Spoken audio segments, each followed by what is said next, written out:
सत्संग ऐसी जगह, यहां एक सुप्रीम पावर ओम हरि अल्लाह वाहिगुरु की चर्चा होती हो, उसी के नाम के बारे में बात होती हो, रीत और कुरीत समझाई जाए, आत्मा को परमात्मा से मिलाया जाए, जीते जी गम दुख दर्द चिंता परेशानी बीमारियां और मरणोपरंत आवागमन का चक्कर मुकाया जाए, इसी का नाम सच्चा सत्संग होता है। संतों के पास कोई जादू टोना नहीं होता, हम कोई जादूगर नहीं, ना कोई भगवान। वो ओम हरि अल्लाह वाहिगुरु राम गॉड खुदा रब सब के अंदर बैठा है। अगर आपको हम में नजर आ रहा है तो हमें आप सब में नजर आ रहा है। वो कण कण में है, जर्रे जर्रे में है, कोई जगह उससे खाली नहीं है। भगवान को इस बात से लेना देना नहीं है आप कर्म अच्छे कर रहे हो या बुरे कर रहे हो, वो तो अंदर था, अंदर है और अंदर रहेगा। कई बार आदमी सोचता है यार इसके अंदर भी है क्या, तो ज्यादा गिरे होते हैं। भगवान तो सबके अंदर है, कोई कैसे भी कर्म करता है। ये अलग बात है कि मालिक का अपना हुक्म है, वो सबके अंदर होते हुए भी जाहिर नहीं होता और सबके अंदर होते हुए भी ना अच्छे ना बुरे कर्म के लिए किसी को ज्यादा प्रेरित करता है। हाँ, उसके भेजे संत पीर पैगंबर अवतार जो इस दुनिया में आते हैं वो भगवान के लिए, अल्लाह गॉड खुदा रब के लिए प्रेरित करते हैं ताकि आत्मविश्वास बढ़े। आप रिसर्च करके देख लो, आजकल तो नेट का युग है, साइंस काफी तरक्की कर चुकी है। आप सर्च करो क्या ऐसी कोई मेडिसिन है जिसको लेने से आत्मबल बढ़ जाए, विल पावर हाई स्टेज पे पहुंच जाए।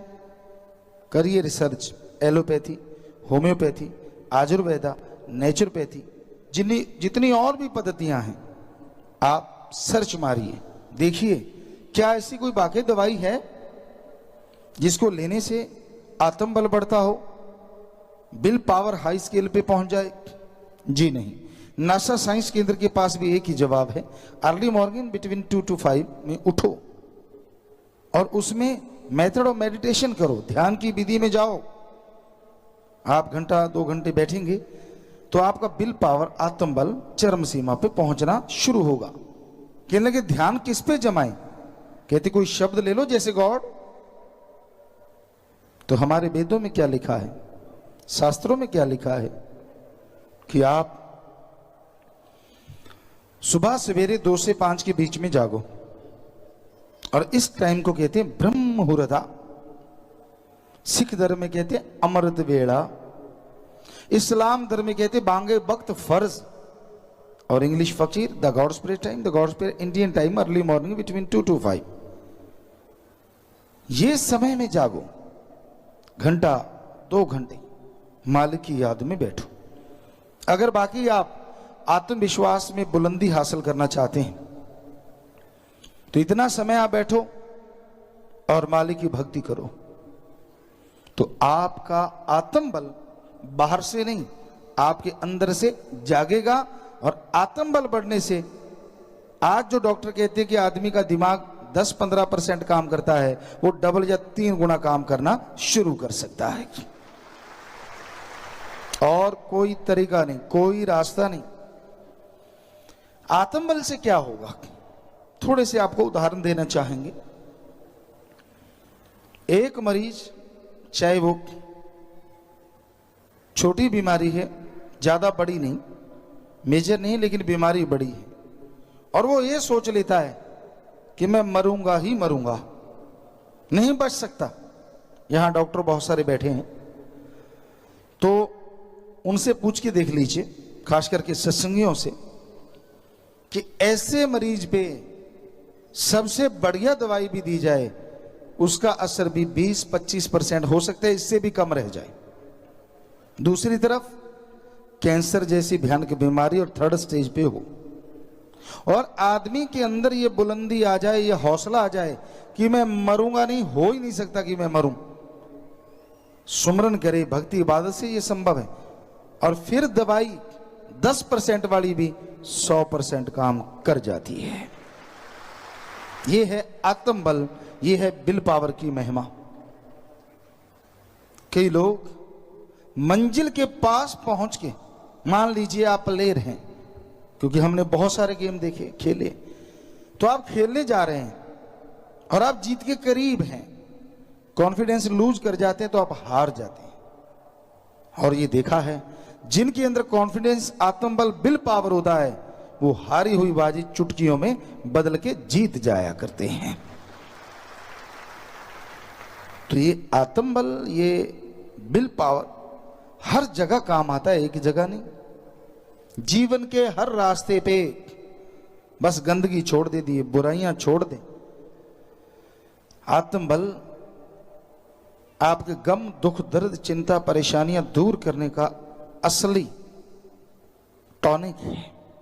और ये आत्मबल, हैरानी ये है, ये कहीं से लाना नहीं पड़ता, ये आपके अंदर है ना हैरानी की बात। कोई चीज आपके अंदर हो और आप फिर भी कंगाल हो, ये कैसे हो सकता है? आपके घर में हीरे दबे हों और आपको मालूम ही ना हो तो हो गया, सारी उम्र में मर जाओगे। हीरे दबे हैं तो दबे हैं, पर कोई जानकार आके बता दे, अरे क्यों दिहाड़ी कर रहे हो, फलां कमरे में इतने फुट में फलां जगह, फलां जाओ, फलां अलमारी खोलो, फलां जगह दबे हैं उसको उखाड़ो, हीरे निकालोगे। दिहाड़ी तो क्या, गाड़ियों पे, जहाजों पे उड़ते फिरोगे। तो इसी तरह संत, पीर, फकीर ये बताते हैं, आत्मबल, विल पावर बाहर नहीं है, वो आपके अंदर है। तो आप जो बात बात पे टेंशन लेते हैं, बात बात पे मरने की बात करते हैं, अगर वो आत्मबल हासिल कर लें तो जिंदगी में पुण्य बाहर छा जाएगी और खुशियों से आप माला माल हो जाएंगे। संतों को कैसे पता होता है कि आत्मबल आपके अंदर है?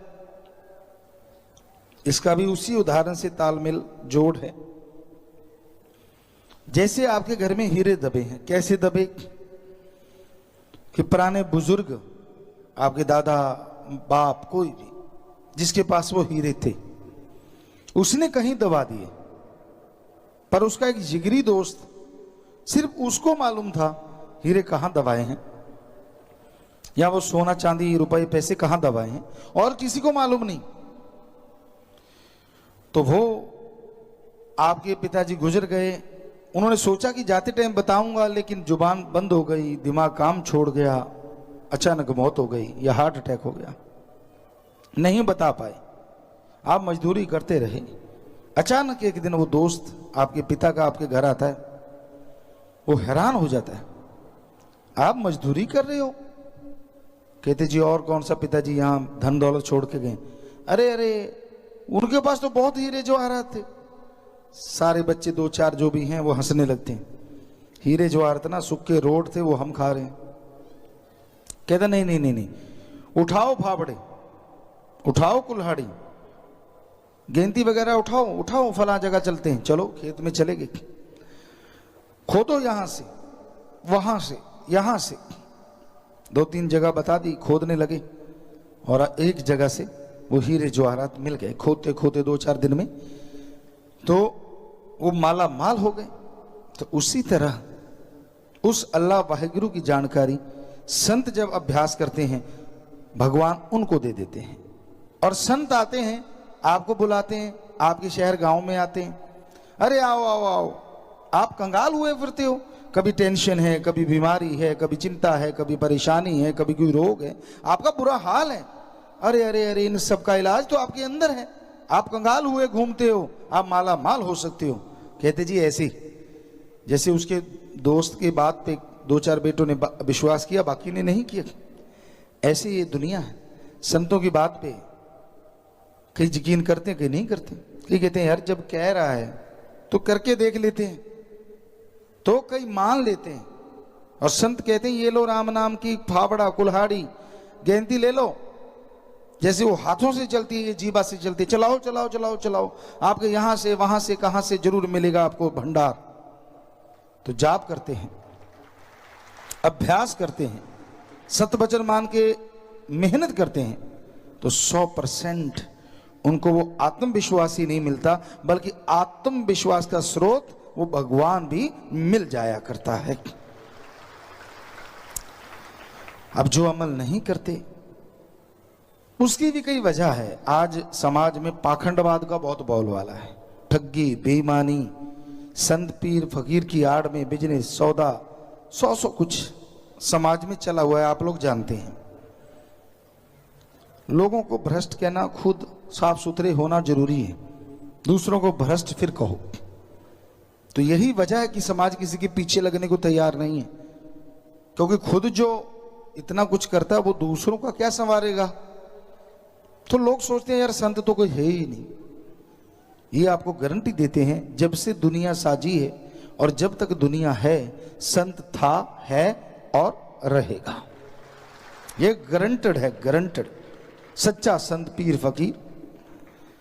तो कोई सत्संग सुने, सच्चा संत सबके लिए दुआ करता है, बददुआ नहीं करता। उनको गालियां दे, उनको कोई बुरा बोले, संत का काम ही नहीं है ऐसा कुछ कहना।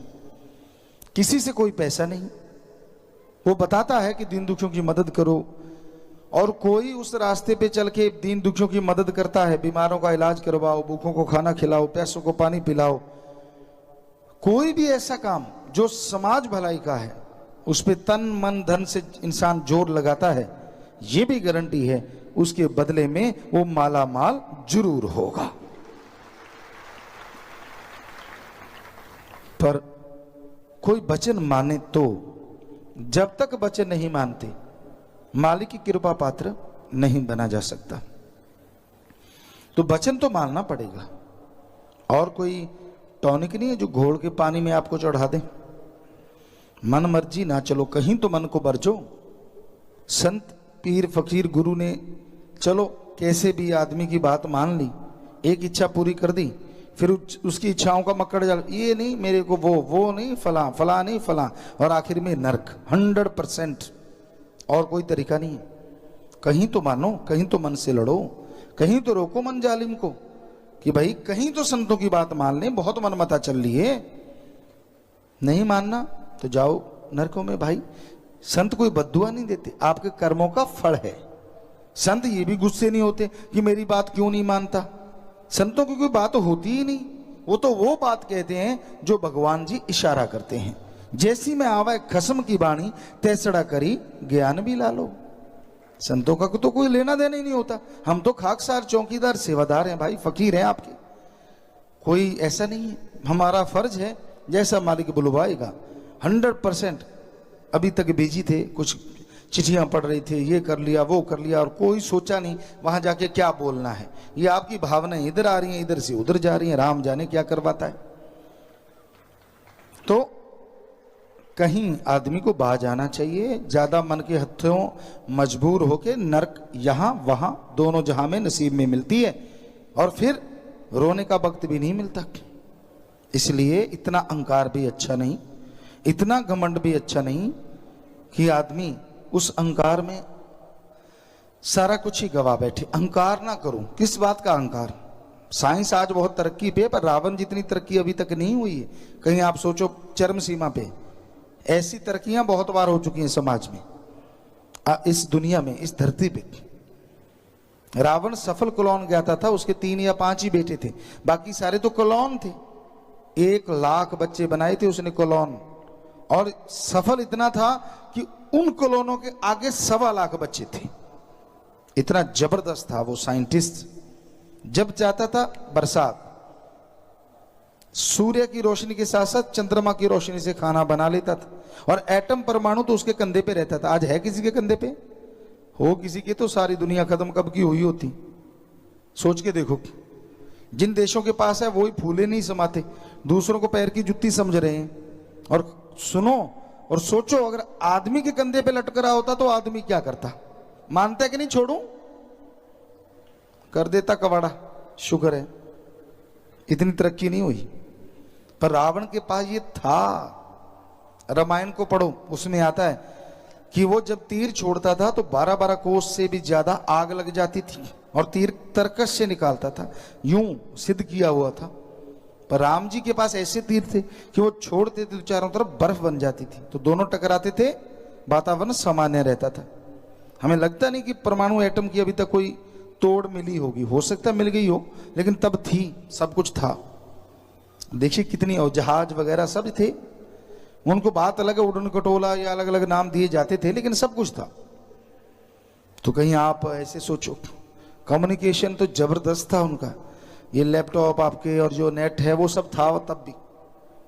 वो कहां से बैठे बैठे पल में दूसरों से बात करके सारी बात समझा देते थे। इतना रावण के पास तंत्र मंत्र सारा डंगा था विज्ञान का। तो इतने इतराओ ना, जब उसकी चरम सीमा से आगे विज्ञान गई तो सब कुछ खात्मा हो गया। तो भाई हम विज्ञान के विरुद्ध नहीं है, विज्ञान तरक्की करे पर मानवता भलाई के लिए, सृष्टि के फायदे के लिए, तो कोई डर नहीं। और जब खात्मे की तरफ तरक्की करेगी तो डर ही डर है। तो वहीं पे फिर आते हैं कि आदमी को अहंकार नहीं करना चाहिए, कहीं बाज आना चाहिए, वरना अहंकार को ऐसी मार पड़ती है, वो तो क्या उसकी पुश्तें तक बुरा हाल हो जाता है, झेलती हैं उन चीजों को। तो इंसान को बताना संतों का काम होता है, सत्संग में आना आपका काम, बताना फकीर का काम, और अमल करना आपका काम। सुन के अमल कर लोगे। क्या अमल करना है? राम का नाम सुबह शाम, कम से कम आधा घंटा सुबह, आधा घंटा शाम, या घंटा सुबह शाम जरूर जाप किया करो। व्यवहार के सच्चे बनो, ठगी बेईमानी चोरी क्या कर लोगे?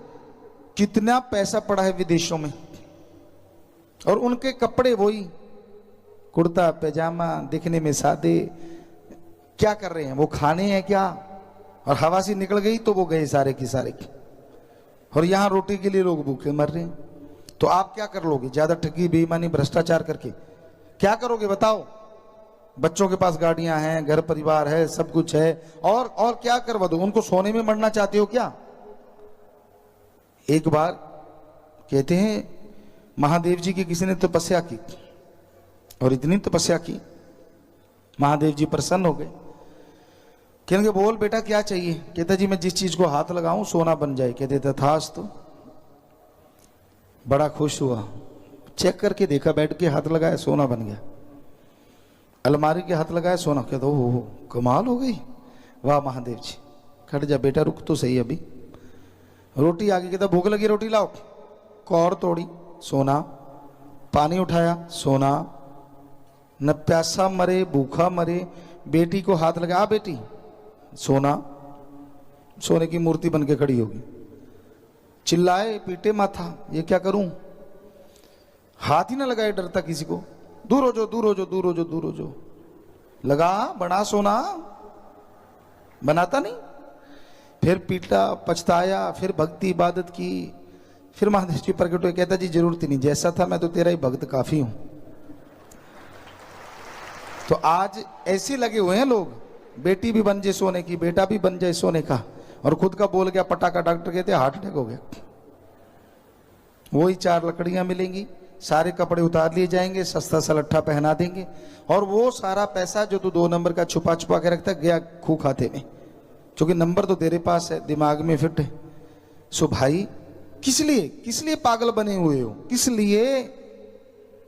जरूरत के लिए चाहिए। हम नहीं कहते कमाओ ना, बनाओ जितना मर्जी, लेकिन पागल ना बनो। जीने के लिए कमाओ। कमाने के लिए अगर जीने लग गए तो रोबोट बन जाओगे, मशीन बन जाओगे, और जिंदगी दुखों से लवरेज हो जाएगी। आप पछताओगे, पछताने का टाइम नहीं मिलेगा।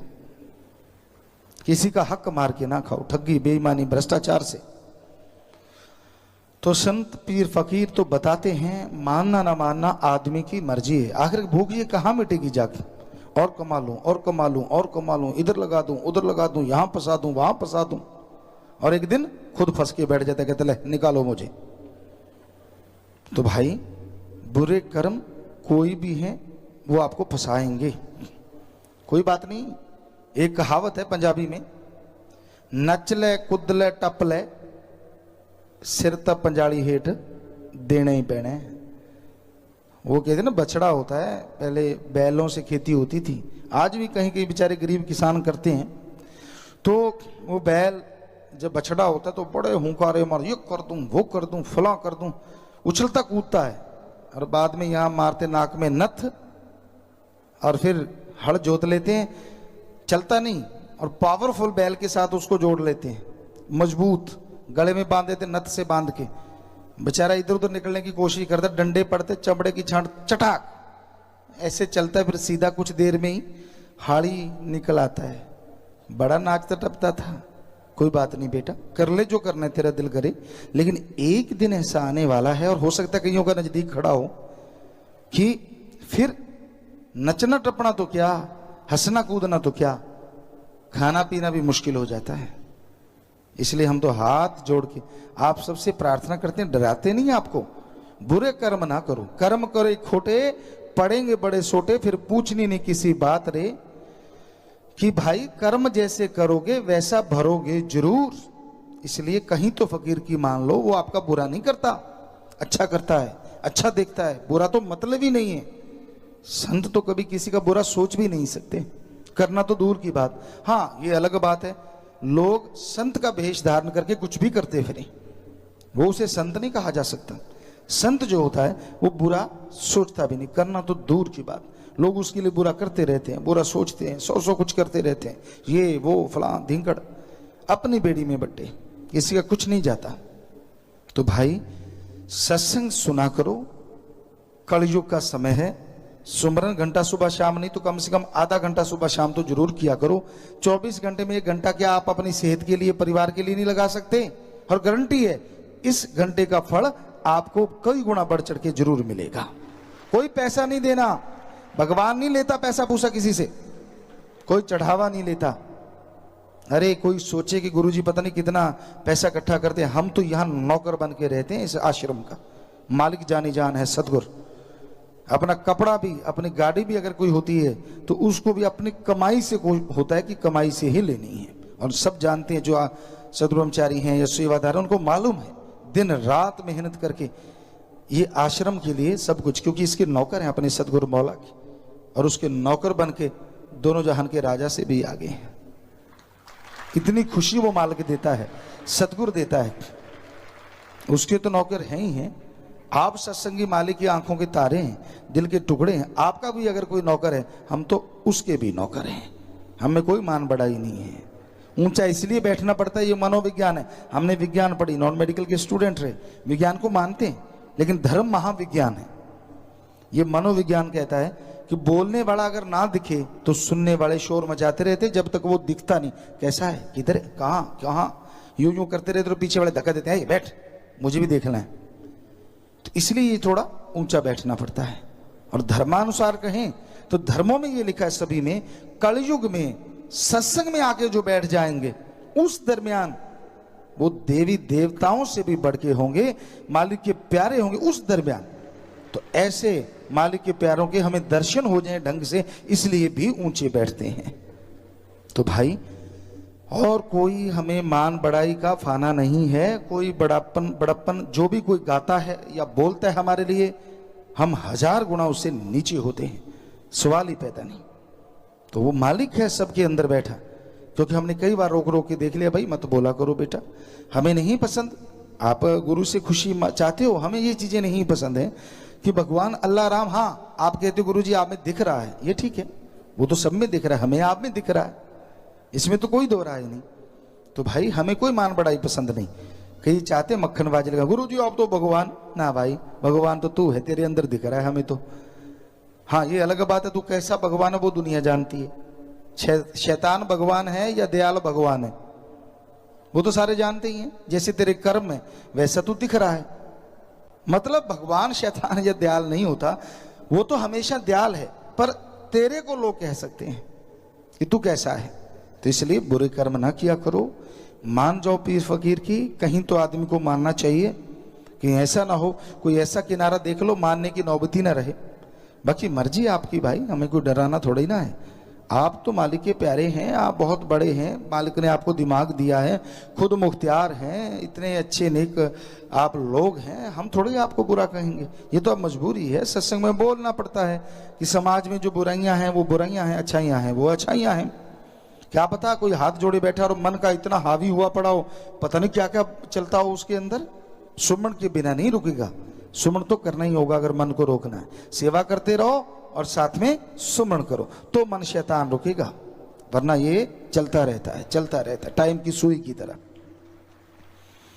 तो प्यारी साथ संगतियों, हमारा फर्ज प्रार्थना करना, अर्ज करना, आगे प्रवान करना ना करना आपकी मर्जी।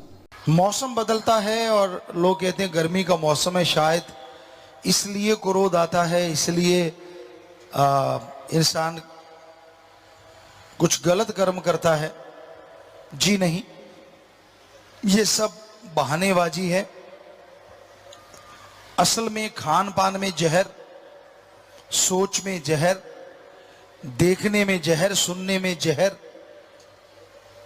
तो नेचुरली कहर बरसता है। इंसान की भावनाएं ऐसी हो गई हैं, इंसान की सोच ऐसी हो गई है, वो मतलब परस्त हो गया है, स्वार्थी हो गया है। अपना उल्लू सीधा करने के लिए वो किसी भी हद तक गिर सकता है, अपना उल्लू सीधा करने के लिए वो कुछ भी कर सकता है। तो आज के दौर में जो समय चल रहा है, जो समय की चाल को पहचान लेते हैं वही जिंदगी में सुखी रहते हैं, उन्हें ही परमानंद मिला करता है।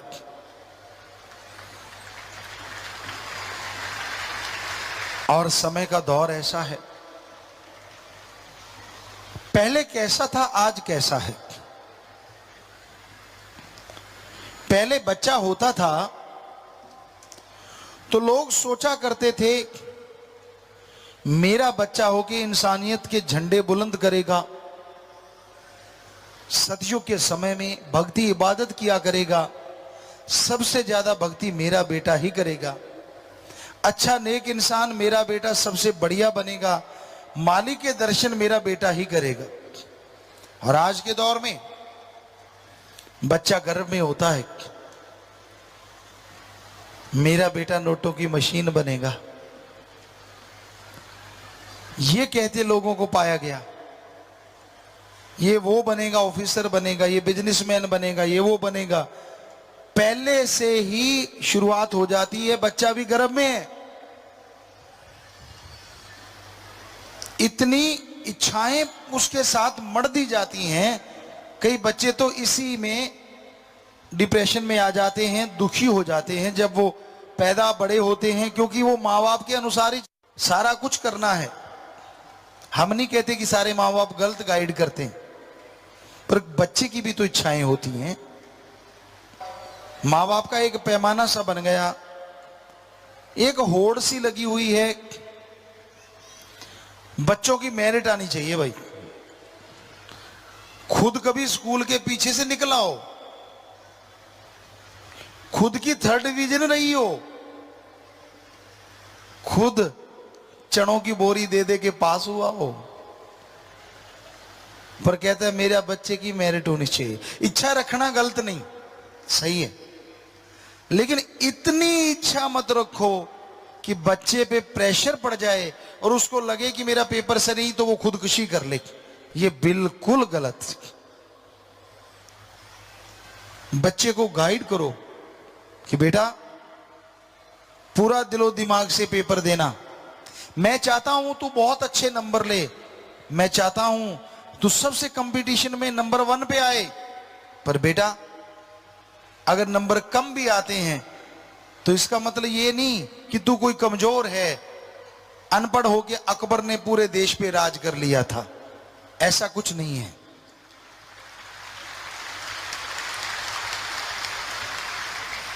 पर आप तो कहते देख ले, अगर नंबर आगे कम तो फिर देख लेना। वो एक चुटकुला सा बड़ा चला था, आजकल भी चल रहा है, पहले बहुत पहले ही वो शुरू हुआ था, कि कहता भाई अगर तेरे नंबर अच्छे ना आए तो फिर मुझे बाप ना कहना। रिजल्ट आया, बच्चा घर में आया, अपने बाप को कहने लगा रामदास,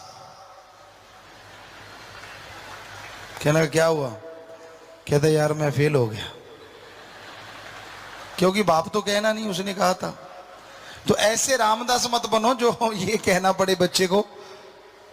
ठीक है, इतना प्रेशर मत डालो अपने बच्चों पे, उनको मोटिवेट करो, पर उसका एक लेवल होता है। इतना भी मत करो कि सारी उपेक्षाएं इच्छाएं उसी पे मर दो। ये तो फर्स्ट आएगा तो ठीक, हमारी तो नाक कट जाएगी बेटा, हम तो मर जाएंगे बेटा, हम तो बर्बाद हो जाएंगे। क्यों भाई, ये चीजें क्यों कहते हो आप अपने बच्चों को? कहना ये चाहिए बेटा पेपर दे, हम तेरे साथ हैं, फर्स्ट डिवीजन आएगी तो तेरे को ये करेंगे, मेरिट आएगी तेरे को इतना कुछ करेंगे, अरे अगर तू पास हो गया तो भी हम तेरे साथ ये करेंगे, अगर तू बाई चांस फेल हो जाता है बेटा, हिम्मत नहीं हारनी चाहिए। हिम्मत जिनके पास होती है वो एक बार नहीं तो दूसरी बार में पक्का तरक्कियां कर जाया करते हैं। तो उससे बच्चे को हौसला रहता है कि हाँ भाई, अगर थोड़ा कम भी आ जाएगा तो माँ बाप कुछ नहीं कहेंगे। कई घरों में जो ज्यादा पढ़ाकू कीड़े माँ बाप होते हैं, वो बच्चों को इस तरह से प्रेशर में ला देते हैं कि बाद में पश्चाताप के अलावा कुछ भी पल्ले नहीं रहता।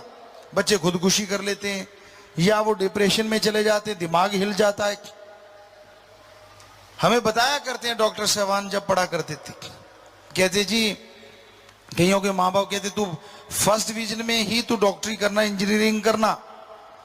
कहते रात को हमने उनको कुत्तों के पीछे भागते देखा, वो कुत्तों को कहा करता, अरे रुक रुक रुक रुक यार, बातें करते हैं। क्योंकि इतना डिप्रेशन हो गया उसको कि भाई मैं नंबर अच्छे नहीं आएंगे तो मेरा परिवार बर्बाद हो जाएगा, मैं बर्बाद हो जाऊंगा। मोटिवेट करने का तरीका होता है, सही ढंग से मोटिवेशन करना चाहिए। मोटिवेट करो उसको कि हाँ बेटा, तू इस तरह से पढ़ा कर, सुबह 2 घंटे, शाम को 2 घंटे कम से कम। छोटी क्लासें जो हैं, कोई इंजीनियरिंग या कोई डॉक्टरेट कर रहा है तो उसको कहो बेटा ये तभी ले अगर तू 8-10 घंटे पढ़ेगा, 3-3 घंटे करके पढ़ ले, 2-2 घंटे करके पढ़ ले। ये नहीं कि 10 घंटे इकट्ठा ही पढ़ ले। कई बार ऐसा होता है कि प्रेशर पड़ता है माइंड पे और इंसान नहीं रहता, वो रोबो बन जाता है। किसकी इच्छा नहीं होती कि उसका बेटा तरक्की करे? किसकी इच्छा नहीं होती कि उसका बेटा बेटी बुलंदियों पे जाए? सबकी इच्छा होती है, पर इच्छा पूरी करने के तरीके होते हैं। उसको ढंग से, जैसे आपको पिछली बार बोला था कि भाई बच्चे को कहो सुमरण करेगा तो मैं तुझे 10 मिनट के 50 रुपए, 100 रुपए, 10 रुपए, जितने भी आप दे सकते हो अपनी औकात के हिसाब से, अपनी कमाई के हिसाब से, वो बांध दो कि भाई तू 10 मिनट सिमरन करना बेटा, 10 रुपए, 50 रुपए, 100 रुपए, जो आप दे सको कि मैं तुझे दूंगा ही दूंगा। तो बच्चा सिमरन करेगा, उसका दिमाग और शार्प होगा, तो पढ़ाई की कहने की हमें लगता नहीं ज्यादा जरूरत पड़ेगी, नेचुरली वो टॉप की तरफ जाएगा। घर में शांति रहेगी, कैरेक्टरफुल बनेगा बच्चा, गलत नहीं बनेगा, घर में शांति आएगी, घर में खुशियां आएंगी। तो इसी तरह आप रख सकते हैं कि बेटा मेरिट आएगी तो तुझे मैं ये दिला दूंगा, फर्स्ट डिवीजन आई तो तुझे ये दिलाऊंगा, सेकंड आई ये, थर्ड आई ये, पास हो गया तो भी कुछ दिलाऊंगा, फेल हो गया तो भी दिलाऊंगा, लेकिन उसकी थोड़ी डिग्री कम करते जाइए, ये दिलाऊं, ये दिलाऊं, ये दिलाऊं। पर उसको ये ना लगे यार कहीं फेल हो गया तो घर में घुस के दिखाना, या रामदास ना कहना पड़े, क्योंकि ये गलत है। उसको मोटिवेशन करना बहुत जरूरी है। डेली उस पर ध्यान दीजिए। अगर आपको इच्छा है कि वो मेरिट में आए, डेली देखो कि क्या वो 2 घंटे पढ़ता है, सुबह 2 घंटे, शाम पास बैठिए, पहले बातें कीजिए, उससे प्यार कीजिए कि बेटा तू 2 घंटे पढ़, फिर अपन एंजॉय करेंगे, फिर तेरे को ये दिखाएंगे, वो दिखाएंगे, वहां खेलेंगे, ये खिलाएंगे, वो खिलाएंगे। तो डेली अगर मोटिवेशन करोगे तभी है ना। आप तो सारा दिन अपने कामों में लगे रहो, पर बेटे को मेरिट आनी चाहिए, निगाह आप रखते नहीं। तो माँ बाप का फर्ज है कि वो अपने बच्चों पे 100% ध्यान दें, उनको बताएं कि आपने कैसा बनना है, आपने क्या करना है। अगर इस तरह से ध्यान रखोगे तो बच्चे पे प्रेशर नहीं पड़ेगा और वो यकीनन अच्छे नंबरों से पास होगा, अच्छे नंबरों से मेरिट भी ला सकता है, वो डिग्री होल्डर होगा, हो सकता है टॉपर बन जाए। पर माँ बाप को भी तो चाहिए ना कि हर दिन उस पर ध्यान रखें, उसकी संगत पे, उसकी सोहबत पे। बच्चा तो कली है, जिधर को मोड़ोगे मुड़ जाएगा। सूरजमुखी का फूल होता है ना, सूरजमुखी, जिधर सूरज उसका उधर मुख। सूरज इधर निकला तो इधर, दोपहर को इधर आया इधर, और इधर को आया तो इधर। तो वैसे बच्चे जो होते हैं वो कली होते हैं, सूरजमुखी होते हैं, पर सूरज आप है। अगर सूरज ही काला पीला है तो फिर मुखी क्या करेगी बेचारी। कहने का मतलब माँ बाप ही ध्यान नहीं देते। माँ बाप तो गप मारते हैं सारा दिन, उसके सामने बैठ बैठ के ताश के पत्ते खेलते हैं। तो बेटा कौन सा तीर मारेगा, छुप के वो भी ताश खेलेगा। तो बच्चों को अच्छा बनाने के लिए माँ बाप को भी बराबर तपस्या करनी होगी। कोई कोई होता है जो टैलेंटेड होता है, जिसको किसी की जरूरत नहीं होती, माँ बाप या टीचर की, उसकी लगन होती है, उसके अंदर एक कशिश होती है, वो उसी लगन से टॉपर बन जाता है। हालांकि उनके बैकग्राउंड में कोई भी उतना पढ़ा लिखा या उसको मोटिवेट करने वाला नहीं होता, पर वो गॉड गिफ्टेड होती है चीज। पर हर किसी के अंदर नहीं ना होती, बनाई जा सकती है, ये सच है। हर आदमी को अगर पत्थर को तराश के हीरा बना सकते हैं, तो इंसान के अंदर इतना दिमाग है, उसको टॉपर या मेरिट होल्डर क्यों नहीं बनाया जा सकता। पर लास्ट के दिनों में नहीं, जब पेपर आने वाले हैं उस टाइम नहीं, साल के शुरू से कीजिए। कई बार बच्चे पूछा करते हैं हमसे, पिताजी आप कैसे पढ़ते थे। पेपर वगैरह हो जाते, हम कोशिश करते नया सिलेबस हमें मिल जाए, बुक्स आ जाएं, और ये पता नहीं क्या कोई अंदर वो टैलेंट कहिए। हमारे हिंदी लगती थी, पंजाबी की बुक्स होती थी, नया बड़ा चाव होता था कि उनको पढ़ के, और उनको पढ़ के हम छुट्टियों से पहले ही रख देते थे। और पूरा साल कहीं से भी कोई सवाल पूछ ले हमारे याद होता था, कहीं से भी कोई क्वेश्चन पूछ ले, क्योंकि इंटरेस्ट से पढ़ा जाता था, रुचि से। एज ए लोग नावल पढ़ते हैं जैसे, या टीवी सीरियल देखते हैं, उस तरह से हमें होता कि हाँ ये दो बुक तो यार एक साइड में रख दो, बात ही खत्म। हिंदी पढ़ ली, पंजाबी कहीं से कोई पूछ ले याद है। बड़े इंटरेस्ट से पढ़ते थे, और छुट्टियां होते ही होमवर्क पूरा करते थे। जो होमवर्क मिल जाता था कि यार पहले इसको खत्म करो ताकि टेंशन रहे ही ना, होमवर्क करके रख देते थे। और जो स्टडी होती थी वो लास्ट जब छुट्टियां खत्म होती थी, स्कूल लगने से पहले 5-4 दिन सब बुक्स को फिर से एक बार चेक करते, पढ़ते, ताकि वो सब माइंड में फिर से रिन्यू हो जाए। और फिर जब पढ़ा करते तो इमेज बना के पढ़ा करते थे हम लोग। 32 नेशनल गेम खेलना, जो भी होमवर्क मिलता था, रिसेस टाइम 45 मिनट का या 1 घंटे का होता था, हमें याद नहीं। तो उस 45 मिनट में हम जो खाना खा के शायद 1 किलोमीटर जाना, 1 किलोमीटर वापस आना, कुल मिला के 10 मिनट लगाते थे हम। स्पीड से भागे जाते, बच्चे क्या कर रहे हैं हमें नहीं पता होता था, हम स्पीड से जाते, गेट के अंदर घुसते, माता जी को आवाज देते खाना रख दो, उनको पता होता था, तो वो खाना रखा पड़ा होता, खाया, पूरी स्पीड से वापस, और उस आधे घंटे में या 40 मिनट में अपना होमवर्क किया करते थे हम। मॉनिटर भी होते थे स्कूल के, कभी हम होते थे, कभी कोई दूसरा। तो फिर एक एग्रीकल्चर का पीरियड होता था हमारे, और एग्रीकल्चर वहां कोई करवाता ही नहीं था, हम कर लेते तो कर लेते। तो एग्रीकल्चर के पीरियड में सारे बच्चे शरारतें करते और हम होमवर्क करते। सो यानी 8 पीरियड होते, सभी का होमवर्क वगैरह करके लगभग 80 to 90% होमवर्क हो जाता स्कूल में। बुक्स वहीं रखते और गेम शुरू, क्योंकि होमवर्क हो गया, होमवर्क के साथ साथ याद भी हो गया, तो वहीं गेम शुरू कर देते। शाम तक गेम चलता, रात को कबड्डी चलती। पर कबड्डी जाने से पहले खाने के बाद 2 घंटे जरूर पढ़ते, या फिर 2 घंटे शाम को नहीं पढ़े, छोटी क्लास में सुबह 2 घंटे जरूर पढ़ते। और जब पढ़ते थे तो ये होता था कि माताजी और बापूजी को बोला होता कोई आए ना हमारे कमरे में मत आ जाना, दरवाजा मत खोल देना। कई बार दरवाजा खुला छोड़ के पढ़ते, क्योंकि हम उसको इमेज बना बना के पढ़ते थे, कि किसी भी फार्मूले की इमेजेस बनाते, उसको लिखते लिखते उसकी इमेजेस फिट कर लेते माइंड में। और जब भी कभी फार्मूला था, मैथ्स था, जब बड़ी क्लासें आई तो केमिस्ट्री थी, फिजिक्स थी, इतने गेम के बावजूद भी अच्छे नंबर आ ही जाते थे।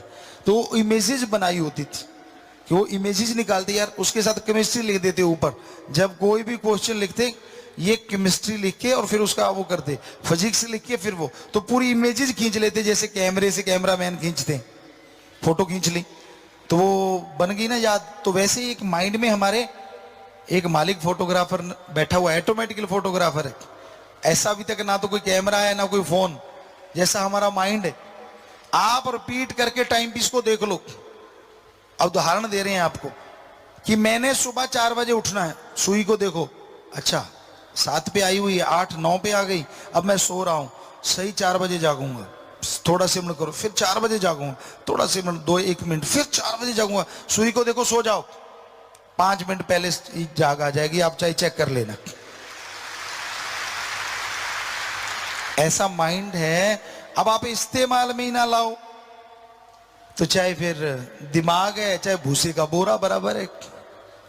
इसमें बहुत कुछ है, इमेजेस बनाओ पढ़ते टाइम। और कई होते हैं रट्टा पीर, हमारे भी थे एक सज्जन रट्टा पीर, नाम नहीं लेंगे हम पढ़ा करते, और जब वो पढ़ा करते सारा गांव सुना करता। वो चुबारे पे बैठ जाते और फिर रट्टा चलता, हो आसपास जाने वालों को भी याद हो जाता क्वेश्चन कौन सा याद किया जा रहा है। हल्दी घाटी की लड़ाई फलां टाइम में, हल्दी घाटी की लड़ाई फलां टाइम में, चलता ही रहता काम। तो आप में से भी कई रट्टा पीर होंगे बच्चों। पर इमेजेस बना के पढ़ने में जो मजा है, यानी पूरा शांत, उस टाइम कोई ख्याल नहीं, कोई टीवी नहीं, कुछ नहीं होना चाहिए। जब पढ़ने लगो तो फिर 2 घंटे पढ़ने की दो, सिमरण करने लगो तो फिर वो टाइम सिमरण को ही दो। बाकी दुनिया से कट ऑफ, पूरे वर्ल्ड से कट ऑफ, पूरे फैमिली से कट ऑफ, सिर्फ बुक्स और आप, सिर्फ राम और आप। जब इस तरह से पढ़ाई करोगे तो कोई आपको तरक्की करने से रोक नहीं सकता, ये पक्का है। तो माँ बाप थोड़ा इस तरह से मोटिवेशन करें बच्चों को। और हमारे तो माँ बाप को पता ही नहीं था पढ़ाई होती क्या है, पढ़ा करते थे। ऐसे बहुत से बैकग्राउंड होगी जिन्होंने बहुत तरक्की की, लेकिन उनके माँ बाप को जरूरी नहीं। तो कहने का मतलब यही है कि पढ़ने का इंटरेस्ट होना चाहिए। कई बार अब बच्चे पूछते पिताजी आप 32 नेशनल गेम, हमने कहा 3 गेम तो हमारे ये दान सिंह चरणजीत खेलते थे, कबड्डी था, वॉलीबॉल था, क्रिकेट था। जब ये थक जाते तो फिर हम शॉर्ट पुट वालों के साथ, फिर जेवलिन के साथ, फिर डिस्कस वालों के साथ, कभी कभी खो खो वालों के साथ भी दांव लगा लेते थे। फिर कहीं हाई जंप, कहीं लॉन्ग जंप, और वहां खत्म नहीं होता था सिलसिला। हम लोग खाना खाते, गांव में सूरज रहते रहते खाना खा लेते, खाना खाते और खाना खाते ही खिसक जाते, या तो आटा चक्की पे, और वहां पे आटे की बोरियों को उठाना। आज हम नहीं कह सकते, लेकिन तब 50 किलो के बाट को हम यूं पकड़ते थे और अपने हाथ से धरती से यूं उठा के यहां ले जाते थे। और आज आप में से फन्ने का कोई 20 किलो का बाट उठा के देख लेना, आपको पता चल जाएगा। हाथ सीधा रहना चाहिए। यूं बाट के अंदर एक डंडी होती थी, ऐसे उसको पकड़ते थे और यूं 50 किलो का बाट, आम सी बात थी, हालांकि और कोई नहीं कर पाता था। तो आटे के गट्टे से बाला निकालना, पूरा 1 क्विंटल को उठाना, कि यहां से यहां रखा, यहां छाती पे रखा और ऊपर कर दिया। तो इस तरह के वो गेम चलते। फिर कबड्डी होती गांव में, बुजुर्ग एक तरफ खेलते, हम लोग जब चंद्रमा होता तो हम लोग एक तरफ खेलते, वो कबड्डी होती। जब कहने का मतलब गेम अपनी जगह और पढ़ाई अपनी जगह। आजकल के प्लेयरों की किताबों पे इतनी मोटी परत मिट्टी की जम सकती है, अगर आंधी आती हो तो हाथ ही नहीं लगाते मां दे पुत्र। जब पेपर आते तब फूक मारते, अच्छा ये सब्जेक्ट भी है, एडी मोटी बुक, बोलने के पंजाबी है हरियाणवी, इतनी मोटी बुक, इंग्लिश जरूर बोलनी है लास्ट बुक, उतो ही पता लगता है पुत बुक की बुक, बाकी तो थुक ही थुक। कहने का मतलब जब देखोगे तब तो कहां से मेरिटें आ जाएंगी भाई। पढ़ाई करो, गेम्स खेलो, तालमेल बना के रखो। हम तो सारा खेत भी तो संभाल देते साथ में, वो तो अलग ही चीज थी। सारे गेम वगैरह खेले, शाम को फिर सारी रात ट्रैक्टर चलाना। वहां पड़ोसी थे वो भी जानते हैं, सारी सारी रात भी चलाया करते थे। तो आदमी कर्मठ होना चाहिए, आलसी ना बनो। एक शायर ने लिखा था, कहता है एक जमाना होता था जब सब लोग जंगल जाते थे, आज जमाना आ गया, जंगल घर में समा गया। हर हकीकत है। पहले बोतल ली, सुबह सुबह जाना, कम से कम 2 किलोमीटर आना।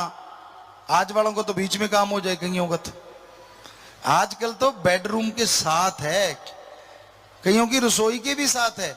बनाते बनाते आ गया तो दूर ना जाना पड़े। तो ये चीजें आम हो रही हैं, हैरानी की बात है। फिर तंदुरुस्ती आएगी कहां से? हम नहीं कहते कि अटैच्ड बाथरूम नहीं होना चाहिए, होना चाहिए। आप अटैच्ड बाथरूम रखो, अच्छी बात है, कोई हर्ज नहीं। लेकिन घूमना ऐसे करना, तो अच्छी शिक्षा बच्चों को दो। वहीं पे फिर आते हैं। और जैसे मौसम गर्मी का आ रहा है, इसमें पानी का इंतजाम जरूर रखिए। छत पे पानी का सुबह सुबह कोई बर्तन, पंजाबी जी में कहते हैं तो कूंडा, मिट्टी का बर्तन होता है, हो सके तो कोई छाया वाली जगह हो। आपको पता है कि सूरज चढ़ा और फिर ढलता है तो आपकी दूसरी मंजिल की छाया आती है, पक्षी आ जाए, वहां पानी रख दो। हो सके तो साथ संगत कोई ऐसा सिस्टम चला ले, अगली सत्संग पे कोई अनाउंस कर देंगे कि हर ब्लॉक की तरफ से एक प्याओ लग जाए, यहां रास्ते पानी मिले। पर मजा तब है पानी उनको मिले जिनके पास पानी का कोई साधन नहीं। बेचारे जो रोड्स पे सोए पड़े होते हैं, स्टेशनों पे रहते हैं, या गरीबी में गांव में बेचारे जिनके पास कोई साधन नहीं है, अगर उनको पानी का इंतजाम करो तो मजा तब है। तो मौसम जो ये गर्मी का आ रहा है, सर्दी में आपको कहते हैं बस्तर दो, और गर्मी में पानी जरूरी है, क्योंकि बॉडी पानी की बनी हुई है और गर्मी बहुत ज्यादा होती है। तो पानी वैसे ही उड़ता रहता, आदमी सूख जाते हैं भाई, पेड़ पौधे सूख जाते हैं। तो ये जरूर ध्यान रखें। और जिनको जरूरत है सामान, वहां पहुंचना चाहिए, ये जरूरी है। कहीं आप फेंक के आ जाओ, वो मजा नहीं है। हाथ से चाहे एक का भी आपने पानी पिला दिया प्यासे को, या किसी अंगहीन अपंग का इलाज एक का भी करवा दिया बजाय फेंकने के, वो 1000 गुना अच्छा है वहां फेंक के पैसे आने से, जो आपने इलाज करवाया, जो बेसिकली जो आपने उसको ठीक करवाया। तो प्यारी साथ संगत जियो, मौसम के अनुसार सेवा की जरूरत है। आप जाएंगे, देखेंगे बेचारे के अंगहीन होते हैं, अपंग होते हैं, वो उतना इंतजाम तो उनसे हो नहीं पाता। जैसे जैसे गर्मी बढ़ती है, पशु पक्षी कुरला उठते हैं। सरपंच जो बने हैं सत्संगी, अगर हो सके तो आवारा पशुओं के लिए एक जगह जो शामलाट या पंचायती भूमि हो, उस पे 4 दीवारी करके पानी का, हरे चारे का अगर इंतजाम हो सके तो इससे बढ़िया कोई चीज नहीं हो सकती, अगर आप कर पाए तो। गरीब आदमियों के लिए प्याऊ वगैरह लगा दें, पानी वहां पे उपलब्ध करवा दें, इससे बढ़िया कुछ नहीं होता। जैसा समय होता है, संत पीर फकीर वैसी बात करते हैं। अमल करना आपका काम है, बताना हमारा फर्ज। उम्मीदें, इच्छाएं रखना गलत नहीं होता, पर उनको एकदम से पूरी हो। मैं हथेली पे सरसों जमाऊंगा, हथेली पे सरसों कभी जमा नहीं करती। उसके लिए जमीन चाहिए, उसके लिए जुताई चाहिए, उसके लिए बिजाई चाहिए, उसके लिए निराई गुड़ाई चाहिए। तो ये सारी चीजें होती है, तब जाके फसलें आती हैं। तो बच्चों, पढ़ने वालों, खास करके आप भी जरूर रोजाना पढ़ने की आदत डालो, चाहे 2 घंटे ही पढ़ लिया करो, फिर लास्ट में जाके दिक्कत नहीं आती। और खेलने वाले बच्चे हैं, उनको भी यही चाहिए कि गेम के साथ साथ पढ़ाई की तरफ भी पूरा ध्यान दिया करें, तो जरूर फायदा होगा, जरूर आपके अच्छे अंक आएंगे, जरूर माँ बाप का नाम रोशन आप कर पाएंगे।